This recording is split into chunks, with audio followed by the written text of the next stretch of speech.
Ibu bapak, ada yang punya tanah 10 hektar di sini? Ada yang punya tanah 100 hektar? Ada kayaknya. Mau punya tanah berhektar-hektar? Mau punya kekayaan bermiliar-miliar? Tentu mau. Allah sediakan fasilitasnya apa? Ada yang disebut sholat sunat fajar. Sholat sunnah 2 rakaat sebelum azan subuh. Bapak lakukan 2 rakaat itu kata Nabi. Ketika di akhirat nanti ditimbang amalnya, maka 2 rakaat itu lebih berat daripada dunia dan isinya. Coba. Jadi kalau kita merasa miskin, tidak punya rumah, tidak punya tanah, mau punya miliki dunia dan isinya, caranya gampang. Gimana caranya Ustaz? Sholatlah 2 rakaat sebelum azan subuh.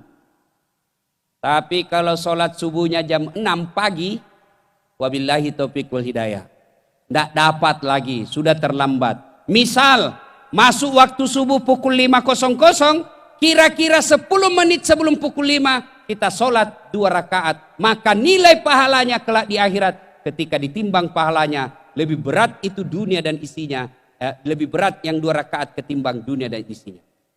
Tuh, apalagi sholat apa lagi? Ada yang disebut sholat duha. Ibu-ibu mau bantu suaminya cari nafkah? Mau bantu suaminya cari nafkah? Mau Ustaz? Maka ibu-ibu akan lebih bagus tinggal di rumah sholat duha. Berapa rakaat Ustaz? 2 rakaat. Maksimal 8 rakaat. Artinya 2 rakaat boleh, 4 rakaat boleh, 6 rakaat baik, lebih bagus lagi 8 rakaat. Bagaimana caranya Ustaz? Sama cara pelaksanaan sholat sunnah yang lain. Cuma beda niat. Kalau tahajud, niatnya tahajud. Waktunya malam hari, syaratnya harus sudah tidur. Berapa lama tidur? Meskipun 10 menit sudah boleh. Contoh, jam 11 malam tidur. Pas jam 11 10 menit terbangun, maka sudah boleh sholat tahajud di situ. Tapi waktu yang paling bagus jam 3, jam 4 dini hari. Tujuannya apa? Karena biasa kalau kita bangun sholat tahajud jam 2, kemudian tidur jam 3, biasanya sholat subuhnya jam 7 kesiangan. Maka lebih bagus sholat tahajudnya di pukul 4 menjelang subuh. Kalau sholat duha, waktunya pagi hari. Jam berapa Ustadz? Kira-kira jam 9. Berapa rakaat? 2 rakaat boleh. Bagaimana niatnya? Boleh dilafazkan dalam bahasa Arab, boleh juga dilafazkan dalam bahasa Indonesia. Misal, contoh ibu, bahasa Arabnya, Sholli sunnatal duha raka'ataini lillahi ta'ala Allahu Akbar. Itu bahasa Arab. Mau bahasa Indonesia, saya niat sholat duha 2 rakaat, sunnah hukumnya bagi saya lillahi ta'ala Allahu Akbar. Tidak tahu bahasa Arab, tidak tahu juga bahasa Indonesianya Ustadz, susah hafalnya, ambil cara pintas. Gimana caranya? Berdiri tegak, menghadap ke kiblat, baru bilang maki dalam hati, Tuhan, sampai sunat duha karena Allahu Akbar. Boleh. 2 rakaat berikutnya ulang lagi. Tuhan, masih seperti yang tadi. Allahu Akbar. Boleh. Benar boleh. Yang tidak boleh kalau sudah takbir lalu mengucapkan bahasa Indonesia. Kalau niat bahasa Bugis boleh, bahasa Banjar boleh, bahkan tidak diucapkan pun boleh. Bapak baru wudhu. Ketika wudhu sudah ada dalam hati, saya mau sholat duha. Itulah niat. Tapi kalau diucapkan lebih bagus lagi. Tidak dihafal, tidak usah. Daripada kita tunggu menghafal, tunggu hafal-hafal, tidak menghafalnya, maka dia tidak sholat. Pernah ada muda saya lihat di masjid, masuk masjid, takbir. Allah. Dia ulang lagi. Allah. Ulang lagi. Allah. Ulang lagi. Langsung dia duduk. Tak jadi sholat. Saya pergi tanya, kenapa tidak jadi sholat dek? Saya lupa usallinya Ustaz. Kalau tidak hafal, tidak mesti. Cukup selesai takbir, Allahu Akbar. Baca doa iftitah, baca Al-Fatihah, baca surah Wad-Duha. Kalau hafal duha, Wad-Duha. Kalau hafal, kalau tidak hafal, surah apa saja. Bahkan boleh surah pendek seperti Wal-Asr. Atau Inna A'taina. Atau boleh sama sekali tidak membaca surah pendek. Cuma kalau ibu-ibu tidak membaca surah pendek, hanya Al-Fatihah saja, sama halnya makan nasi, tidak ada ikannya, tidak ada sayurnya, tidak ada sambalnya, nasi saja.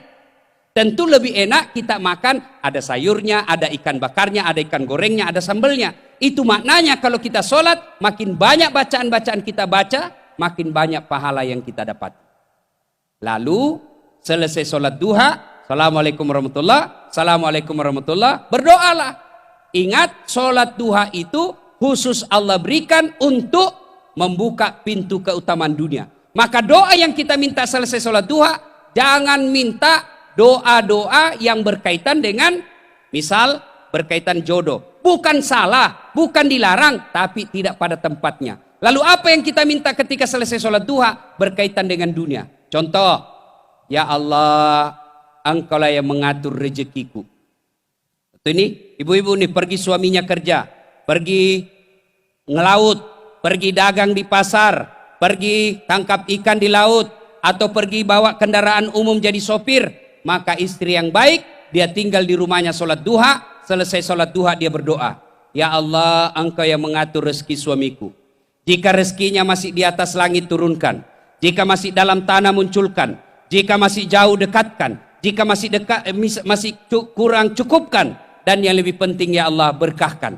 Nah ulang, dengar doanya baik-baik ya.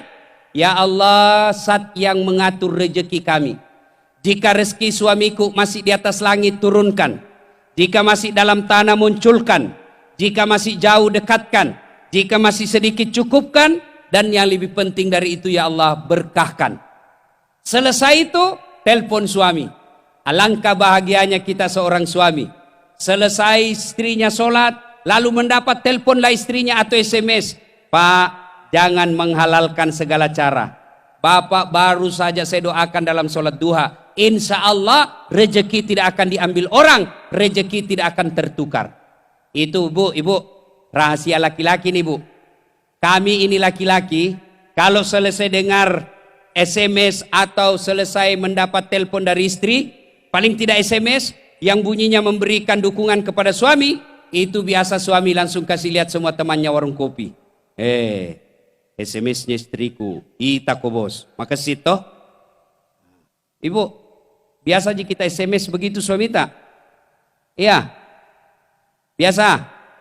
Tapi paling SMS-nya ibu dari rumah, jangan lupa singgah beli gas. Sholat duha, adik-adik remaja, ini contoh pribadi saya. Bukan mau sombong, bukan mau takabur. Alhamdulillah, sejak SMP terbiasa sholat duha. Selesai sholat duha, saya berdoa kepada Allah. Ya Allah, Engkaulah sumber segala ilmu pengetahuan.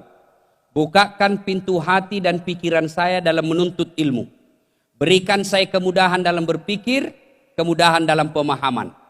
Alhamdulillah, baca Al-Fatihah, selesai. Jadi waktu SMA, begitu bunyi bel, teman-teman pada lari ke kantin. Saya masuk ke musola, sholat duha dulu. Selesai sholat duha, saya berdoa kepada Allah. Selesai berdoa, barulah saya ke kantin. Kalau ada uang. Kalau tidak ada uang, carian orang kaya dongo. Ada PR? Ada. Kerjakan dulu dasar, gampang. Tapi belikan dulu jalan kote. Barter ki bos. Selesai, baru berdoa kepada Allah. Alhamdulillah, dengan doa itu saya yakin Allah kabulkan doa saya. Alhamdulillah sekolah lancar. Sarjana 2, Master 1, S3 2, doktor saya ada 2, sarjana saya juga ada 2. Bagaimana caranya? Saya tidak juga tahu caranya. Caranya saya rutinkan sholat duha. Adik-adik mau sukses sekolah dengan baik, merantau ke Samarinda, merantau ke Balikpapan, merantau ke Banjarmasin, merantau ke tanah leluhur kalau dia orang Bugis ke Sulawesi, maka jangan lupa biasakan sholat duha. Sholat duha tidak dibayar. Selesai sholat duha, mintalah pertolongan kepada Allah. Nih yang kedua, tadi sholat fajar, 2 sholat duha. Yang ketiga yang mesti kita lazimkan adalah sholat sunnah taubat. Ini terutama bapak-bapak yang sudah bau-bau kubur, yang sudah pensiun. Tapi kematian itu tidak harus tua dulu. Ada orang ketika saya ceramah kematian, takziah, itu anak muda langsung orang tua dia lihat-lihati. Yang sudah pensiun, sudah putih rambutnya. Dia pikir barangkali langsung dikasih kaget orang tua. Apa kau lihat? Yang namanya kematian tidak harus tua dulu. Yang namanya kematian, anak muda mati. Orang tua mati. Orang kaya mati. Orang miskin mati. Pejabat, rakyat biasa, anggota DPR, polisi, ibu-ibu, ustadz, di belakang sedikit. Nah ibu bapak saudara-saudara sekalian, nah ketika usia kita makin uzur, maka sholat yang paling bagus kita lakukan adalah sholat sunnah taubat. Kapan waktunya ustadz? Selesai sholat maghrib menjelang isya. Boleh selesai duhur? Boleh. Boleh sebelum duhur? Boleh. Boleh setelah isya? Boleh juga. Tapi waktu yang paling bagus, selesai salat maghrib, menunggu isya, maka kita sholat taubat, 2 rakaat salam, 2 rakaat salam, 2 rakaat salam. Berapa rakaat jumlahnya? Maksimal 6. Di sujud terakhir, selesai atau selesai sholat, bertaubatlah kepada Allah. Mohon ampunan kepada Allah. Ya Allah, ampuni saya. Ya Allah, kemarin saya hilap di kantor. Saya pegang tangannya sekretarisku, dia pegang kak juga. Akhirnya baku pegang-pegang, ya Allah. Ampuni dosa dan kesalahan saya, dan yang lebih penting dari itu ya Allah, berikanlah saya kesanggupan dan kemampuan untuk tidak mengulangnya. Nah ibu bapak, saudara-saudara sekalian, inilah resep pertama, mau sukses, mau hebat, perbaiki sholat. Aqimis salah, dirikan sholat.